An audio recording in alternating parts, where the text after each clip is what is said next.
स्वागत है आप सभी का शिवाना आईएएस एकेडमी चंबा के यूट्यूब चैनल में। जैसा आप देख पा रहे हैं कि हमारा विषय इस वीडियो में रहेगा भारत रत्न को डिस्कस करना।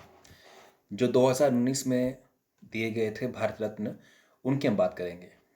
तो आप जानते हैं कि वैसे हाल ही में लिखा इसलिए क्योंकि ये हमने उनकी वेबसाइट है जो ऑफिशियल, वहाँ से पिकअप किया इसको। तो पूर्व जो राष्ट्रपति प्रणब मुखर्जी, समाज सेवी नानाजी देशमुख, गायक और संगीतकार भूपेन हजारिका को भारत रत्न अवार्ड जो है दिया जाता है, भारत रत्न। अब ये जो गौरतलब है कि भारत रत्न देश का सबसे बड़ा सम्मान है। आप जानते हैं कि हाईएस्ट सिविलियन अवार्ड कहते हैं इसको। तो नोट्स आपने डिट्टो जो बातें हैं सारी लिख लेनी है। ज़रूरी नहीं कि हर साल ये दिया जाए। ये अवार्ड जो है 19 में दिया गया था, उसके बाद अभी तक इसको अनाउंस नहीं किया गया। तो लास्ट टाइम जो अवार्ड विनर थे वो 19 में थे, अभी इसको अब अनाउंस नहीं किया गया। तो मैंने पहले बोल दी कि ज़रूरी नहीं कि हर साल इसको दिया जाए। प्रमुख बिंदु की हम बात कर लेते हैं, इंपॉर्टेंट पॉइंट्स क्या है इसके अंदर। तो देखिए, पहला पॉइंट, ये सम्मान उन व्यक्तियों को दिया जाता है जिन्होंने देश के किसी भी क्षेत्र में महत्वपूर्ण कार्य किए हों, अपने अपने क्षेत्र में उत्कृष्ट मीन्स बहुत बड़ा कार्य करने पे, और साथ ही साथ में देश का सम्मान बहुत बढ़ाया हो तो दिया जाता है, अंतर्राष्ट्रीय लेवल पे, इंटरनेशनल लेवल पे। अब देखिए, भारत रत्न जो है वो किस किस फील्ड में दे सकते हैं। कला, आर्ट, डांस है, म्यूजिक है, कोई भी हो, साहित्य, लिटरेचर, विज्ञान, साइंस, पॉलिटिक्स, राजनीतिज्ञ, विचारक, फिलोसोफर, वैज्ञानिक, साइंटिस्ट, उद्योगपति, इंडस्ट्रियलिस्ट, लेखक, राइटर, समाज सेवी, वही बात है कि समाज के अंदर सामाजिक भले के लिए काम करने वाले लोग। तो भारत सरकार इनको फिर जो है सम्मान देती है जब ये हाईएस्ट लेवल का काम करते हैं। सामाजिक सामाजिक कार्यकर्ता नानाजी देशमुख और प्रख्यात संगीतकार भूपेन हजारिका को मरणोपरांत इस सम्मान को दिया गया। मैंने जब ये 19 में अनाउंस किया गया तो प्रणब मुखर्जी जी जिंदा थे, 3 को दिया गया और मैक्सिमम 3 को ही दे सकते हैं, मैक्स 3 है यहाँ पे। तो उनको दिया गया, वो जीवित थे, मगर जो 2 थे उनके अलावा, जैसे ग्रेट म्यूजिशियन असम के भूपेन हजारिका, असम से इनका ताल्लुक है, बहुत बड़े म्यूजिशियन हैं, और नानाजी देशमुख जो बहुत बड़े कार्यकर्ता थे, इनको मरणोपरांत दिया गया। तो क्या भारत रत्न को मरणोपरांत दे सकते हैं? हाँ, दे सकते हैं। ये बड़ी बेसिक इंफॉर्मेशन है। प्रणब मुखर्जी जी की बात करते हैं, देश के ये देखिए करीब 5 दशकों बाद देश की राजनीति में सक्रिय रहे प्रणब मुखर्जी देश के 13वें माने 13th प्रेसिडेंट थे। कई बार एग्जाम में सवाल आता, तो अभी वाले 14th हुए। हालांकि पहले राष्ट्रपति डॉक्टर राजेंद्र प्रसाद 2 बार राष्ट्रपति रहे थे, तो वैसे देखा जाए तो फिर 12वें व्यक्ति हुए। राष्ट्रपति 13वें हैं पर व्यक्ति 12वें हैं, क्योंकि राजेंद्र प्रसाद जो पहले देश के राष्ट्रपति थे वो 2 बार रहे थे। प्रणब मुखर्जी 25 जुलाई 2012 में ये राष्ट्रपति की शपथ लेते हैं और 25 जुलाई 2017 तक ये रहते हैं। 1984 में ये वित्त मंत्री रह चुके हैं। इनके बारे में थोड़ी सी बात कही गई है। मैंने वही बातें पिकअप की हैं जो एग्ज़ाम में पूछी जाती हैं। नानाजी देशमुख की हम बात करें तो इनके बारे में 11 अक्टूबर 1916 में महाराष्ट्र के हिंगोली में ये जन्मे हैं। समाज सेवी के रूप में रहे।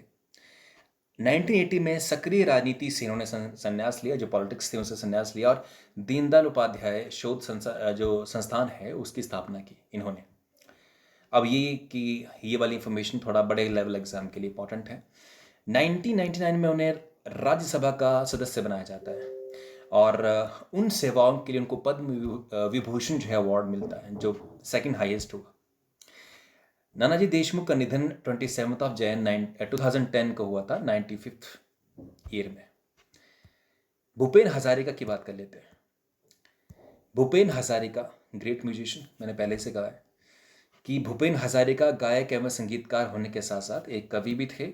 इन्होंने कुछ फिल्में भी बनाई हैं, लेखक राइटर भी थे, असम की संस्कृति के बहुत अच्छे जानकार थे। मैंने आप ये कह लीजिए कि असम को जानना है तो इनको सुनिए या इनको पढ़िए, ये एक बड़ी बड़ी बात है इनके बारे में। इनका निधन जो है वो 2011 में हुआ। और उन्हें दक्षिण एशियाई के सबसे नामचीन सांस्कृतिक कर्मियों में से एक माना जाता है, बहुत बड़े। अपनी मूल भाषा असमी में के अलावा भूपेन हजारिका ने हिंदी, बांग्ला समेत कई भाषाओं में गाने गाए हैं। इसमें कोई वो नहीं, मगर असमी जो संगीत है, असम का जो संगीत है, उसको नेशनल और इंटरनेशनल पटल पे ले जाने का काम इन्होंने किया था। हजारिका को पद्म विभूषण और दादा साहब फाल्के अवार्ड, जो कि सिनेमा का सबसे बड़ा अवार्ड है, भारतीय सिनेमा या इंडियन सिनेमा का हाईएस्ट अवार्ड है दादा साहब फाल्के अवार्ड। तो भारत रत्न के बारे में मुख्य तथ्य की हम बात कर लेते हैं। भारत रत्न देने की शुरुआत 2 जनवरी 1954 में होती है, और ये शुरुआत की थी उसमें के या तत्कालीन राष्ट्रपति डॉक्टर राजेंद्र प्रसाद जी ने। 1954 में सर्वप्रथम किसको मिलता है? सी राजगोपालचारी को। सर्वपल्ली डॉक्टर राधाकृष्णन, जिनके नाम पे हम टीचर्स डे मनाते हैं। सीवी रमन, बहुत बड़े साइंटिस्ट, नोबेल प्राइज इनको फिजिक्स में इनको मिल चुका, तो बहुत बड़े साइंटिस्ट थे। इनको सम्मान मिलता, 3 पहले व्यक्ति। 1955 में पहली बार मरणोपरांत ये दिया जाएगा, ये बात ऐड की गई है। इससे पहले ये था कि जो जनता है उनको दिया जाएगा, मगर 1955 में इसमें एक बात ऐड की गई, क्लॉज ऐड किया गया कि भाई अब जो है मरणोपरांत भी अवार्ड दिया जाएगा। 2013 में पहली बार स्पोर्ट्स से जुड़े व्यक्ति को अवार्ड मिलता है। किसको जी? सचिन तेंदुलकर, ग्रेट। घर घर में पेरेंट्स अपने बच्चे का नाम सचिन रखते हैं बिकॉज ऑफ इतने वो फेमस हैं। तो वो कहा गया ना कि और कितनी मोहब्बतें तुझे चाहिए फराज, कि माओ ने अपने बच्चे का नाम तेरे नाम पे रख दिया है। तो वही बात है कि सचिन तेंदुलकर के नाम पे सचिन आपको हर 2-3 गांव में एक मिल ही जाएगा। ये उनकी एक तरह से पहचान थी। मगर इसके साथ में कई लोगों ने क्रिटिसाइज भी किया कि भाई इससे पहले भी बहुत बड़े स्पोर्ट्स पर्सन रह चुके हैं, और हम नाम लेंगे तो नाम खत्म कभी होने वाले नहीं है।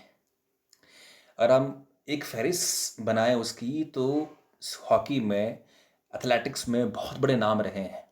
ध्यानचंद का नाम आपने सुना होगा। तो लोगों ने भाई क्रिटिसाइज किया कि भाई अगर ऐसा ही है तो ध्यानचंद के समय में तो हॉकी ने स्वर्ण पदक लाया है ओलंपिक्स में। तो सवाल ये है कि इतने बड़े नाम को ना देके, चूंकि क्रिकेट फेमस है और क्रिकेट इंडिया में फेमस है, मात्र 8, 9, 10 कंट्रीज इसको खेलती हैं और ओलंपिक में तो पूरा विश्व आया होता है, तो आप किस तरीके से भी किसी पर्सन को ये नवाज रहे हैं? पर आप जानते हैं कि इंडिया में क्रिकेट एंड बॉलीवुड 2 का ही जो है एक तरह का हैंगओवर है, तो इसलिए बाकी स्पोर्ट्स को उतनी अहमियत नहीं मिलती। तो क्या हमारी जो सेलेक्टिंग बॉडीज़ हैं उन्होंने भी जब स्पोर्ट्स से पहले व्यक्ति को चुना, तो क्या यही देख के चुना कि चूंकि इंडिया में फेमस है ये स्पोर्ट्स और सचिन का नाम घर घर लोग जानते हैं, तो फिर ये पॉपुलिज्म हो जाता है? इससे क्रिटिसाइज लोगों ने किया, कई एक्सपर्ट्स ने, पर हम उसमें नहीं जाएंगे फिलहाल। हम सिर्फ ये बात याद रखेंगे कि 2013 के अंदर great sports person, great cricketer Sachin Tendulkar को पहली बार अवार्ड दिया जाता है स्पोर्ट्स की कैटेगरी से। इससे पहले स्पोर्ट्स में अवार्ड नहीं दिए गए। मैंने स्पोर्ट्स से जुड़े व्यक्ति को ये भारत रत्न नहीं मिला है।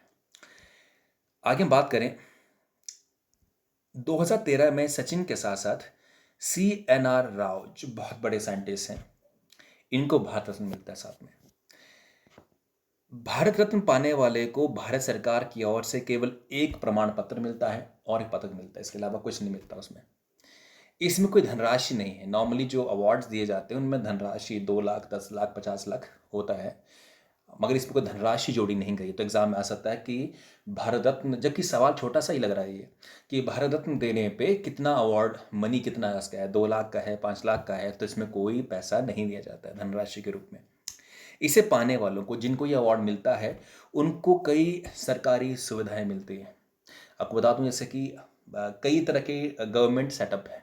एग्जाम्पल देता हूँ, जैसे गेस्ट हाउस हैं, सर्किट हाउस हैं बने हुए डिफरेंट डिफरेंट एरिया में, पूरे हिमाचल में, पूरे देश के अंदर। तो सरकारी जो विभाग हैं भारत रत्न के लिए हमेशा सुविधाएं देंगे, वो जो भी उनके पास कैपेसिटीज हैं। जैसे मान लो चंबा आ जाते हैं हिमाचल में, तो सर्किट हाउस, गेस्ट हाउस चकाचक बढ़िया से बना के इनको जो है वो वहाँ उनको ठहराया जाएगा, ये सम्मान के तौर पे, क्योंकि भारत के रत्न है, ये जेम्स ऑफ इंडिया है। तो सरकारी विभाग, चूंकि प्राइवेट तो पैसे लेगा तभी उनको फैसिलिटीज दे किसी भी पर्सन को, मगर चूंकि भारत के रत्न है इसलिए इनको सुविधाएं देगा डिपार्टमेंट, और भी कई तरह की सुविधाएं देगा इनको डिफरेंट डिफरेंट डिपार्टमेंट जो है वो। किसी विशेष वर्ष में वार्षिक पुरस्कारों की संख्या अधिकतम 3 तक सीमित है। मैंने ऐसा नहीं कि हर साल ही दिया जाएगा, पर जब भी दिया जाएगा हाईएस्ट 3 ही हो सकते हैं। एक हो सकता है, 2 हो सकते हैं, 3 हो सकते हैं, 3 से ऊपर नहीं हो सकते हैं। तो लिमिट है मैक्सिमम 3 की इसमें। प्रधानमंत्री द्वारा भारत रत्न दिए जाने की सिफारिश राष्ट्रपति से की जाती है। माने एक तरह से प्रधानमंत्री और उनकी जो कैबिनेट है, मुख्यतः से प्रधानमंत्री और कुछ चंद लोग, कैबिनेट के सीनियर लोग, ये कुछ लोगों के नाम जो हैं वो पिकअप करते हैं कि ये लोग ठीक है या ये डिजर्व करते हैं, तो उनका नाम फॉरवर्ड करते हैं राष्ट्रपति को, और राष्ट्रपति जो हैं फिर उनका नाम अनाउंस कर देते हैं। और ये अवार्ड भी राष्ट्रपति ही देते हैं। कभी आप इंटरनेट पर सर्च करिए कोई भी भारत रत्न अवार्ड, तो आपको इसमें बड़ा अच्छे तरीके से जो है सारे लोग बैठे होते हैं, मंत्री से लेके प्रधानमंत्री से लेके सारे लोग, जो ग्रेट सचिव हैं या मिनिस्टर्स हैं, और राष्ट्रपति जी उनको फिर सम्मानित करते हैं। ये चीज़ है। भारत रत्न पाने वाले महत्वपूर्ण सरकारी कार्यक्रमों में आमंत्रित किया जाता है। मतलब जिनको भी भारत रत्न दिया जाता है, जैसे कि 26 जनवरी है, 15 अगस्त है, या कोई भी ऐसा मौका है जिसमें कि सरकार कुछ बड़ा करने जा रही है या कुछ बड़ा दिन है, तो उन दिनों पे भारत रत्न पाने वालों को स्पेशली इनवाइट किया जाता है उसमें। तो ये चीज़ है। सरकार वारंट ऑफ प्रेसिडेंस से उन्हें जगह देती है कि जहाँ भी उनको सम्मानित किया जाता है, तो उसके बाद कहीं भी और फंक्शंस होते हैं सरकारी, तो उसमें उनको बड़े अच्छे तरीके से उनको एक इनविटेशन भेजते हैं और बहुत ही बढ़िया सम्माननीय तरीके से उनको वहाँ बिठाया जाता है। भारत रत्न विजेताओं को प्रोटोकॉल में, जो प्रोटोकॉल मतलब क्या समझे, जैसे पावर में कौन नीचे फिर कौन नीचे फिर कौन नीचे, ऐसे मान लीजिए, वैसे राष्ट्रपति सबसे ऊपर होते हैं प्रोटोकॉल में।